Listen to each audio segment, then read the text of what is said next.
Michael Jackson life మీద adaptations కానీ famous singers biopics కానీ ఇప్పుడు కొత్తేమీ కాదు. Elvis and Whitney Houston I wanna dance with somebody రెండు 2022లో బిగ్ స్క్రీన్ మీద హిట్ అయ్యాయి.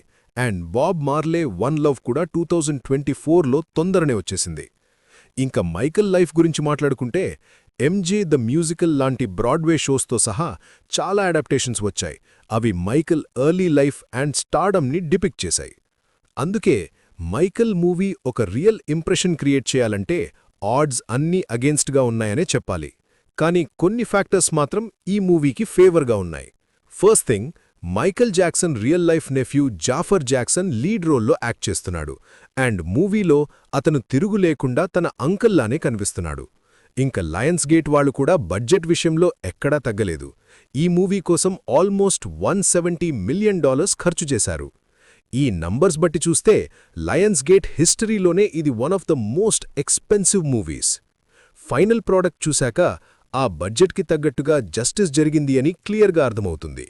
కాస్టింగ్ నుండి కాస్ట్యూమ్స్ వరకు and full fledged concert performances వరకు మైకల్ మూవీ తన నేమ్సేక్ లెజెండరీ స్టేటస్కి తగ్గట్టే ఉంది. అన్క్వెశ్చనబ్లీ మైకల్ మూవీలో స్టాండౌట్ ఎలిమెంట్ అంటే అది ఖచ్చితంగా స్టెల్లర్ కాస్ట్ అనే చెప్పాలి. కింగ్ ఆఫ్ పాప్ని మళ్లీ బ్రతికించి తీసుకురావడంలో జాఫర్ జాక్సన్ అసలు తగ్గలేదు.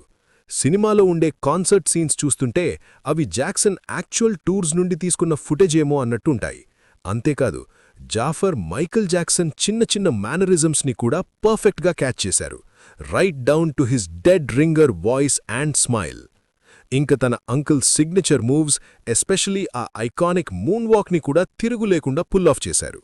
కానీ ఈ మూవీలో తన అంకుల్ రోల్ ప్లే చేసింది ఒక్క జాఫర్ జాక్సన్ మాత్రమే కాదు. ఫస్ట్ థర్డ్లో మైకల్ జాక్సన్ ఎర్లీ ఇయర్స్ని చూపించారు. అందులో జూలియానో వాల్డీ యాక్ట్ చేశారు. వాల్డీ కూడా ఆ రోల్లో బ్రిలియంట్గా ఉన్నాడు.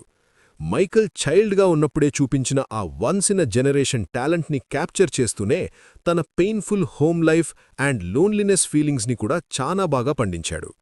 ఇంక సపోర్టింగ్ కాస్ట్ విషయానికొస్తే వాళ్లు కూడా సాలిడ్గా పర్ఫామ్ చేశారు. కోల్మాన్ డొమింగో యాజ్ జోసెఫ్ జాక్సన్ చాలా డిటెస్టబుల్గా ఉన్నాడు. ఇంక Nia long Michael mother Catherine రోల్లో మూవీలోనే కొన్ని ఎమోషనల్ సీన్స్ని డెలివర్ చేశారు. మ్యూజిక్ బయోపిక్స్కి ఎప్పుడూ ఒక పెద్ద ఛాలెంజ్ ఉంటుంది. అదేంటంటే ఆడియన్స్ థియేటర్కి వచ్చేది సాంగ్స్ కోసం, కానీ దానితో పాటు ఒక కంపెల్లింగ్ నారేటివ్ ఆర్క్ని బ్యాలెన్స్ చేయడం చాలా కష్టం. కానీ మైకల్ విషయంలో ఆ ప్రాబ్లం లేదు. ఫర్ ఎగ్జాంపుల్, ఎల్విస్ మూవీలో ఎల్విస్ ప్రెస్లీని కొన్ని చోట్ల కొంచెం కార్టూనిష్గా చూపించారు. కానీ మైకల్ అలా కాదు. మ్యూజిక్ని పక్కన పెడితే మైకల్ జాక్సన్ కాంప్లెక్స్ ఇన్నర్ వరల్డ్ని ఒక సాలిడ్ నారేటివ్తో చాలా డీప్గా చూపించారు. కానీ మ్యూజిక్ని పక్కన పెట్టాల్సిన అవసరం లేదు. ఆ డ్రమాటిక్ సీన్స్ మధ్యలో వచ్చే మ్యూజికల్ సీక్వెన్సెస్ ఈ మూవీ ప్రొడక్షన్ వాల్యూని రిఫ్లెక్ట్ చేస్తాయి.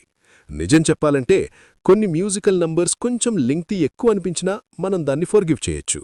ఎందుకంటే జాఫర్ జాక్సన్ అన్క్యానీ పర్ఫార్మెన్స్, ఆ stunning costumes and concert movie level staging quality చూస్తుంటే మనకి వేరే ఏం గుర్తురాదు.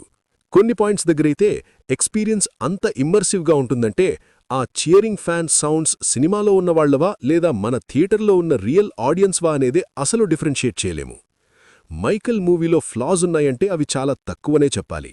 మైకల్ జాక్సన్ రిలేటివ్స్లో కొందరు ఈ మూవీ కంటెంట్ మీద కొంచెం డిస్ప్లెజర్ ఎక్స్ప్రెస్ చేశారు. పారిస్ జాక్సన్ క్రిటిసిజమ్స్లో ఒకటేంటంటే ఈ సినిమాలో మైకల్ని చాలా శానిటైజ్డ్గా, అంటే నిజం కాకుండా కొంచెం ఫ్యాంటాస్టికల్ వర్జన్లా చూపించారు.